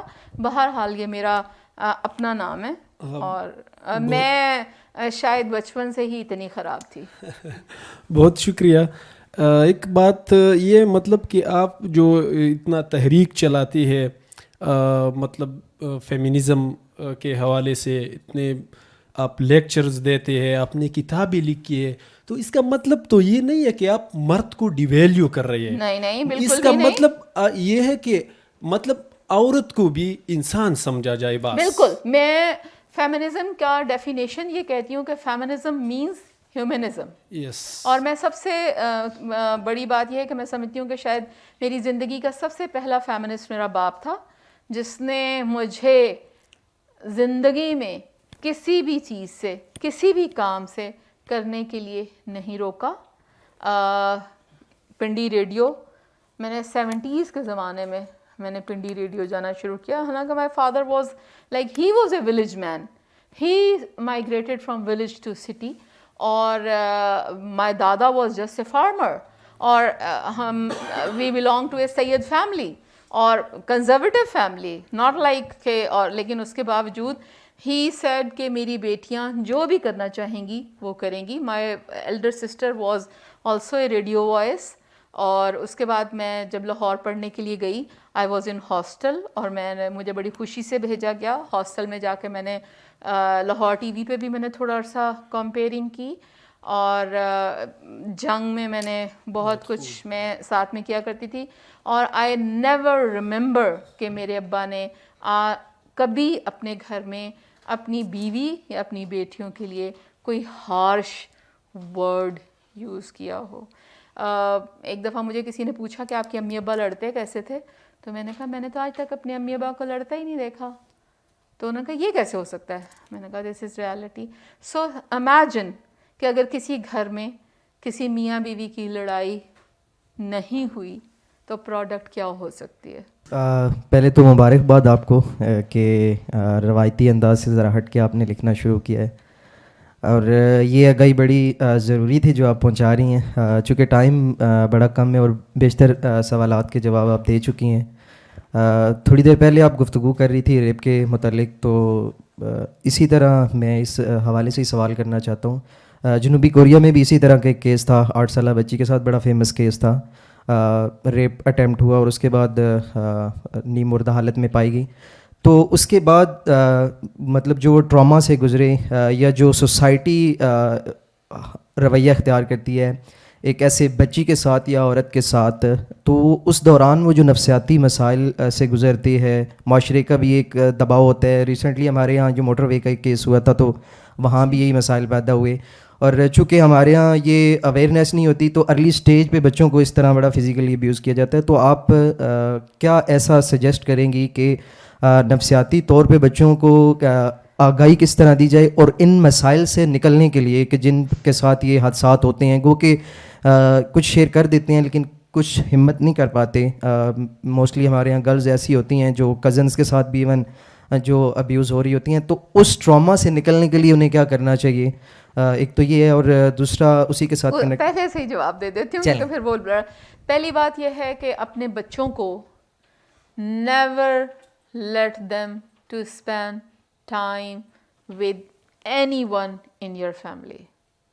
No one should touch them. No touch policy. Even to your cousins, اور آپ کے جو یہ جو ہمارے ہاں کلچر ہے نا کہ چھوٹا سا بچہ پکڑا اور ہگ کیا اور سارا کچھ کیا. چاچا ہے تو وہ ہگ کر رہا ہے, ماما ہے تو وہ ہگ کر رہا ہے, خالو ہے تو وہ ہگ کر رہا ہے. پھر کس بچے ڈی سینسٹائز ہو جاتے ہیں ٹچ سے. تو میں اس سلسلے میں اپنا ایکسپیرینس بتا دیتی ہوں. میں نے بچپن سے, میری چونکہ بیٹی بڑی تھی تو میں نے یہ رول بنایا کہ میری بیٹی کو کوئی گود میں نہیں بٹھائے گا. بڑی باتیں سننی پڑی کہ یہ کیا بات ہے. میری بیٹی کو کوئی نہیں اٹھائے گا, اور میری بیٹی کو کوئی, اس کوئی میں سب ہیں. اس کوئی میں یہ نہیں ہے کہ سسرال والے ہیں اور میرے گھر والے نہیں ہیں. اس کوئی میں سب ہیں. میری بیٹی کو کوئی گود میں نہیں بٹھائے گا, اور میری بیٹی کو کوئی منہ پہ پیار نہیں کرے گا. اور میری بیٹی جب تھوڑی سی بڑی ہوئی تو دین آئی اسٹارٹیڈ ٹیچنگ ہر, بیٹے اگر کسی نے لپس پہ پپی کی تو سب سے پہلے آپ نے ماما کو بتانا ہے اور زور سے شاؤٹ کرنا ہے نو نو. اور بیٹے اگر آپ کی پینٹی کسی نے انگلی لگا پینٹی اتارنے کی کوشش کی تو بیٹا سب سے پہلے آپ نے زور سے چیخ کے کہنا ہے نو. اور یہ سبق میں نے بچوں کے ساتھ اتنا دہرایا کہ بچے جب تھوڑے سے بڑے ہو گئے تو جب بھی میں اپنی لیسن دوبارہ شروع کرتی تھی تو کہتے ماما ماما وی نو, پپی نہیں کروانی, پینٹی کو ہاتھ نہیں لگوانا, کسی کے ساتھ نہیں بیٹھنا. جب میرا بیٹا ہوا تو میں نے اس کے ساتھ بھی یہی سبق دہرایا. تو میرا بیٹا بہت چیختا تھا اور روتا تھا کیونکہ میں اسے بتاتی تھی بیٹے اگر کسی نے آپ کو پیچھے سے انگلی دی تو کہنا ہے نو, پینٹی نہیں اتارنی, نو. اسی طرح ایک بڑا رواج ہے سلیپ اوور کا کہ بچے ایک دوسرے کے گھروں میں سلیپ اوور کرنے جاتے ہیں. میں نے اپنے بچوں کو بچپن سے یہ کہا کہ بیٹا میں آپ کو سلیپ اوور کی اجازت نہیں دوں گی, مجھے اس بچے پہ تو اعتبار ہے جس کے ساتھ تم کھیلنے یا رہنے جا رہے ہو, اس بچے کے گھر میں کون ہے یہ مجھے نہیں پتا. اس کے گھر میں بچے کا جو چاچا ہے وہ کیسا ہے, بچے کا دادا کیسا ہے, بچے کا گھر میں جو اگر کوئی نوکر ہے تو وہ کیسا ہے. اور اگر میرا بچہ بہت روتا تھا تو میں اسے کہا کرتی تھی ایک دیکھو تم میری دنیا کی سب سے اگر کوئی قیمتی چیز میرے لیے ہے تو وہ تم ہو, تو میں اپنی سب سے قیمتی چیز کو دنیا میں کیسے جانے دوں, کیسے چھوڑ دوں.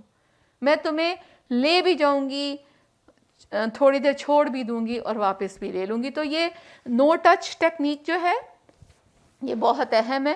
اور اس کا میں تو شاید اپنے دماغ سے کرتی تھی, لیکن ایک دفعہ میں نیو یارک میں سفر کر رہی تھی ٹرین میں, اور میرے بالکل ساتھ ایک فیملی سفر کر رہی تھی جن کا چھوٹا سا بیبی تھا.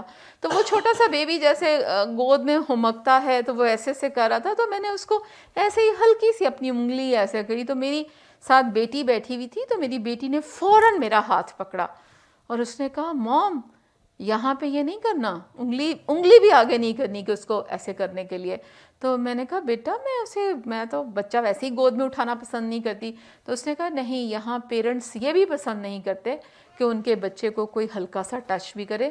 تو یہ بچے کو آپ سینسٹائز کریں بچپن سے کہ تمہیں کوئی بھی ٹچ کرے تو تمہیں اپنے پیرنٹس کو بتانا ہے. یہ آپ کے سوال کا پہلا حصہ. دوسرا جو تھا کہ جس کے ساتھ یہ ہو جاتا ہے, آپ یقین کیجئے میری اگلی کتاب شاید ان لڑکوں اور لڑکیوں کے متعلق ہو جو گھر میں ایبیوز ہوئے ہیں. مجھے اتنی سٹوریز اس وقت تک آ چکی ہیں جو مجھے رو رو کے, اب وہ ایڈلٹس ہیں اور وہ ابھی تک اپنے اس ٹراما سے باہر نہیں نکلے. بلکہ مجھے ایک کپل کی سٹوری آئی جو بہت ہی ٹرامیٹک ہے, اور اس کپل نے مجھے سٹوری سنائی کہ لڑکی جو ہے وہ اپنے بھائیوں سے ریپ ہوئی اور لڑکا جو ہے وہ اپنے بھائیوں سے ریپ ہوا بچپن میں, ٹھیک ہے, اور کئی سالوں تک. دونوں کے بڑے بھائی تھے اور ان کی پھر کسی طرح اتفاق سے دونوں کی شادی ہو گئی, اور شادی کے بعد پھر کسی بھی طرح سے دونوں کی جو یہ بات کھلی آپس میں, تو اب وہ ان کا ایک بچہ پیدا ہوا ہے اور وہ دوسرا بچہ نہیں پیدا کرنا چاہتے. کہ ہم دوسرا بچہ اس لیے نہیں چاہتے کہ ہمارے بچے کو دوسرا بچہ ریپ نہ کر سکے, ٹھیک ہے. اور اب وہ دونوں, ان کا یہ اتنا بڑا سکار ہے ان کی زندگی کا کہ لڑکی کو اس کے بھائیوں نے کیا ہوا ہے اور لڑکے کو اس کے بھائیوں نے کیا ہوا ہے. سوچیں کہ ہماری سوسائٹی ہے, سوچیں کیا کوئی سوچ سکتا ہے یہ. اور ایسے بے تحاشا کیسز جو ہیں وہ میرے پاس لوگ مجھے لکھ کے بھیجتے ہیں. اٹس سم سارٹ آف کیا کہنا چاہیے, اللہ کی مطلب وہ میں کہوں کہ لوگ میرے پہ ٹرسٹ کرتے ہیں میں بات سن سکتی ہوں. وہ کہ آئی ایم ویری بزی, لیکن میں اس سلسلے میں تھوڑی بہت بات سنتی ہوں, تھوڑی بہت کاؤنسلنگ کر دیتی ہوں. وہ کہ بہت وقت نہیں ہوتا کہ کسی نہ کسی طرح اس ٹراما سے کیسے کہ اس میں ان کا قصور نہیں ہے، لیکن یقین کریں کہ ہماری سوسائٹی کے حالات بہت برے ہیں. مجھے ایک بچی نے یہ بھی لکھ کے بھیجا کہ اس کے فادر نے ریپ اٹیمپٹ کیا ہے. جو ڈاکیومنٹڈ کیسز نیوز پیپرز میں آتے ہیں وہ تو آتے ہی ہیں، لیکن کچھ ایسے جو کہ ظاہر ہے سارے ڈاکیومنٹڈ نہیں ہوتے، اور وہ لوگ جو ہیں وہ سینسٹائز بھی ہوتے ہیں، اور وہ بچی یہی پریشان کہ میں اس کو فردر کیسے اوائڈ کروں. So this is our your affairs of the society. Imagine. اور پھر آپ کہتے ہیں کہ آپ خواتین کو ہمت نہ دیں بات کرنے کی. کیونکہ آپ کا انٹرنیشنل ایکسپیرینس بھی کافی زیادہ ہے، تو جو ینگسٹرز ہیں، ڈاکٹرز ہیں، ان کے لیے آپ کیا مشورہ دیں گی، اور حکومتی سطح پہ کون سی ایسی اصلاحات ہیں جو لائی جائیں اور آگاہی مہم بھی کی جائے؟ گو کہ شہروں میں بھی بہت زیادہ ضرورت ہے، لیکن جو دیہات ہیں ہمارے وہاں تو بہت ہی زیادہ ضرورت ہے اس چیز کی، اویئرنیس کی. تو کون سی ایسی اصلاحات ہیں جو ضروری آپ کے نزدیک ہونی چاہیے، جو آپ نے وہاں دیکھا یا انٹرنیشنل یا جو ایکسپوجر تھا آپ کا، جو ہمیں کرنا چاہیے، یا ایک سوسائٹی کا ممبر ہونے کے ناطے، ایک شہری ہونے کے ناطے ایک ہمارا کیا فرض ہے جو ہم سٹیپ لے سکتے ہیں، جو آپ نے آبزرو کیا، جو آپ کا ایکسپیرینس ہے، کیا ایسی اصلاحات ہیں جو ہمیں لانی چاہیے؟ لیکن گورنمنٹ سے تو آپ ایکسپیکٹ نہ ہی کریں. جس تیزی سے آپ پاپولیشن بڑھا رہے ہیں، کوئی بھی گورنمنٹ ہوتی کنٹرول نہیں کر سکتی تھی. میں چھوٹی ہوتی تھی تو یہی پنڈی، اس کو دیکھ کے اب مجھے یقین نہیں آتا کہ یہ وہی پنڈی ہے. اور میں لائک جس طرف بھی جاتی ہوں میں کہتی ہوں کیا یہ وہی پنڈی ہے جہاں میں گرو اپ ہوئی. آنکھیں مت بند کریں کسی بھی اس سے. اپنی ذمہ داری ہر شہری کو پوری کرنی چاہیے. یہ کبھی بھی سوچ کے ایک جگہ سے دوسری جگہ مت جائیں کہ یہ آج جہاں آگ لگی ہے یہ میرا گھر نہیں. یہ جو گھر ہے، جو لوگوں کے ساتھ کیسز ہوتے ہیں، نور مقدم کے ساتھ ہوا، وہ کسی بھی لڑکی کے ساتھ ہو سکتا تھا. عورت ذات کو جو ہے وہ صنف نازک قرار دیا جاتا ہے، اور اس چیز کو اتنے حد تک پروپیگیٹ کر دیا جاتا ہے کہ وہ چیز، اگر گائنی فیمنزم کی اب میں بات کروں تو وہ پروپیگیشن اس حد تک ہو جاتی ہے کہ یہ گائنی فیمنزم پھر بیچ میں سکپ ہو جاتی ہے. جی. تو ایز اے رائٹر آپ کے لیے، ان کے لیے، میرے لیے ایسا کیا ہونا چاہیے کہ یہ چیز سکپ نہ ہو بیچ میں؟ اس لیے میں نے شروع میں بھی کہا تھا کہ آپ کو تو لگتا ہی ہے کہ عورت آنکھ ہے، عورت گیسو ہے، عورت لب و رخسار ہے. آپ کی نظر لب و رخسار سے، گیسو سے، آہوئے چشم سے آگے جانے ہی نہیں پاتی. اور میں کہتی ہوں کہ وہ چیزیں ہیں ہی نہیں. آپ ذرا آگے چل کے دیکھیے، اصل جہاں تو کچھ اور ہے. تو بیسیکلی ایک شاعر یا ادیب جنہوں نے جمالیات کا یوز کیا. اچھا، میں چونکہ مجھے خالی ڈاکٹر نہ سمجھیے، میں نے لٹریچر بہت پڑھا ہے اور شاید اسی کا میں تھوڑا بہت فائدہ اٹھاتی ہوں. مسئلہ یہ ہے کہ اگر آپ عورت کو اپنے تصرف کی چیز سمجھیں، کاموڈیٹی، ٹھیک ہے، ملکیت. آپ کے پاس ایک مثال کے طور پہ بڑی پیاری سی انگوٹھی ہو، کس چیز پہ نظر جائے گی؟ ہاں، بناوٹ اچھی ہے، ٹھیک ہے، چمکتی بھی ہے، ٹھیک ہے، خوبصورت ہے، ٹھیک ہے، یہ ہے جمالیات.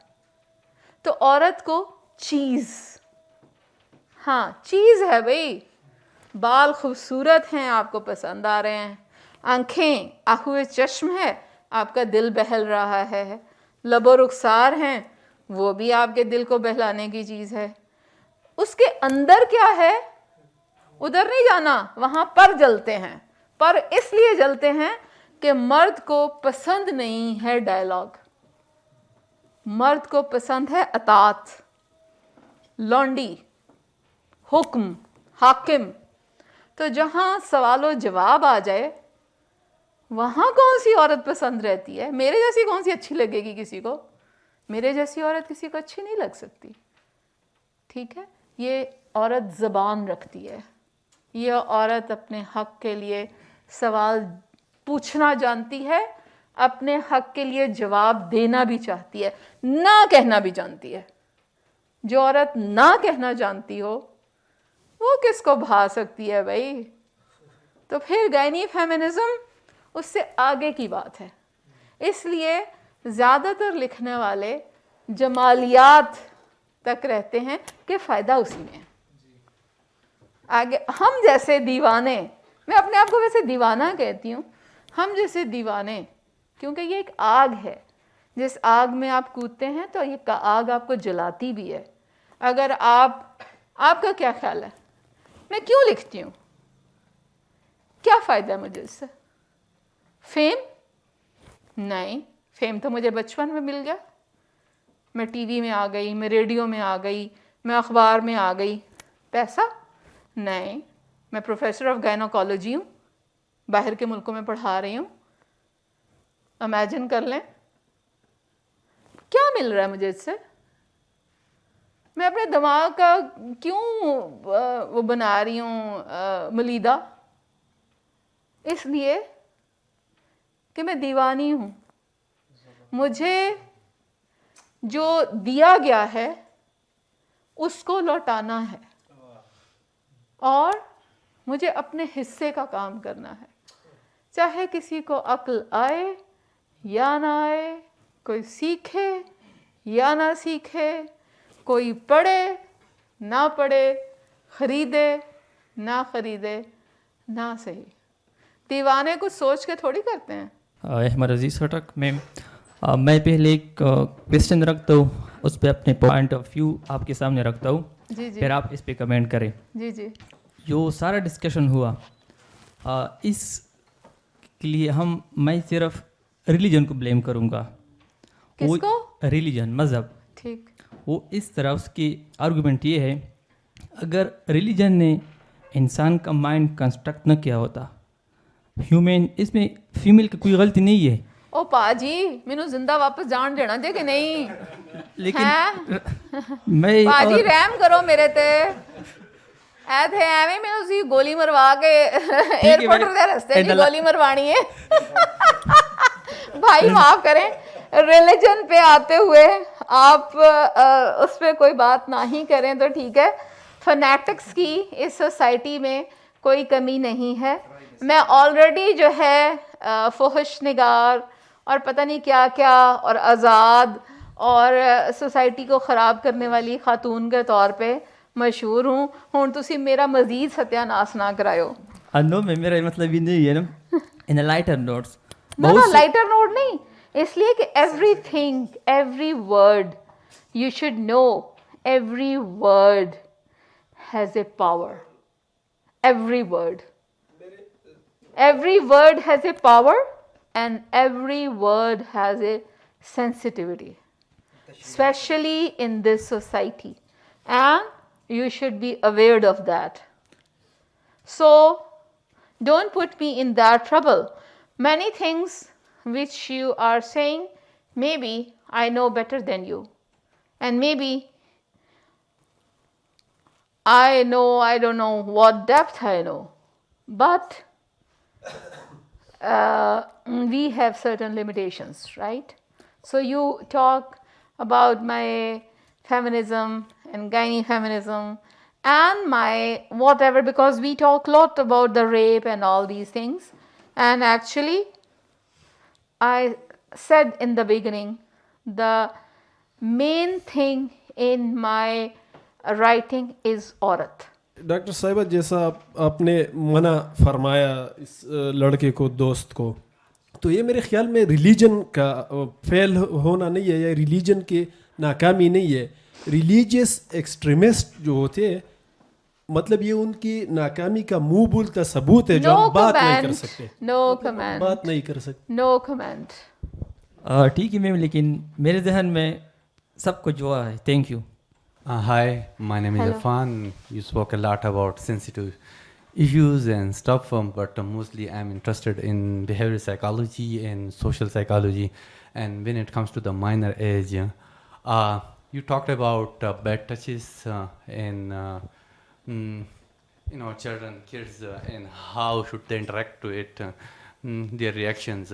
I'm mostly interested in things and want to seek a comment from you that what age should be the perfect when we try to educate our kids about sex education, like we are some sort of being that are quite curious about knowing ourselves.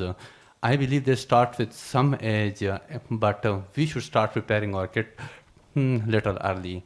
I want to seek your comment or something on this. What do you recommend in this? Yes, I think that we should be very, I'm a gynecologist as well, and I have element of knowing the psychology, so, and I'm a mother as well. So I think that knowledge is the power. Okay, so we should educate our kids with power. We should give them power. You should arm them with information. That's what it's not only applicable for the kids, it's applicable for everything. Like I was talking that when you go to the doctor, you don't know about the basics of certain not but all the diseases. So that's what I'm writing, that every woman or every man should arm about the basic things of the body and arm with the knowledge. It's a true with for the kids as well. So I think that from a very younger age, break the barrier between you and the kids, and there should not be any barrier. Think that child is your best thing. I will not use the word property, because property is something which you like have upon right. It's not. Child is the part of your body, so you should treat the child like your body, like what you do with your body, you want to see it in a good position. And so the education should start at a very young age. But again, how a woman can educate a child when she herself doesn't know anything? Like